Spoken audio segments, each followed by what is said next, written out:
ምን ቀለበት? ለምን? እኔ እንጃ ከበደኝ። በቃ ማለት ትልቅ ኃላፊነት ነው የተሸከምኩት ገና በዚህ ጊዜ በዚህ እድሜ እና አውቃለሁ ገና ጩጬ እያሉም እኮ ብዙ ነገር ውስጥ ትዳር ውስጥ ምናምን እንደሚገቡ አውቃለሁ። ግን እኔ ደግሞ ሩጬ ሳልጠግብ ትዳር ውስጥ ገብቼ የእሱን ደስታ ማጨለም አልፈልግም።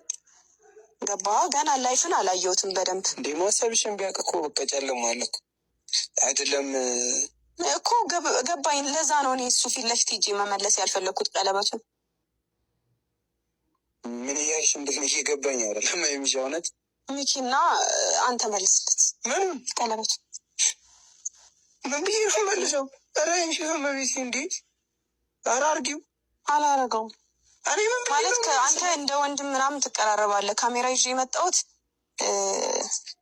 ለዛ ነው። እና እኔ ወንድሜ ሲከፋው ማየት እፈልጋለሁ። እንዴ አትፈልግም? እሱማ አትፈልግም ይገባኛል። ግን እኔ ደግሞ በቃ እኔ እንጃ የሚመታኝ ሁላ ይመስለኛል። ይህን ቀለበትን ካብለው በጣም ነው የሚከፋው። አስበኸዋል?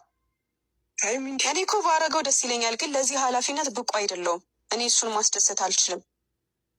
በዛ ላይ ደግሞ እኔ ቀለበት አስሬ ምናምን አሁን ፎቶን ፖስት ሳረግ በቃ ከዚህ በኋላ ይሄ ቀለበት አያልቅም። ለምን እንዴ? እኔ ገና ሩጭ አልጠገብኩም። ምን እያልሽ ነው? እሺ እኔ ወስጄ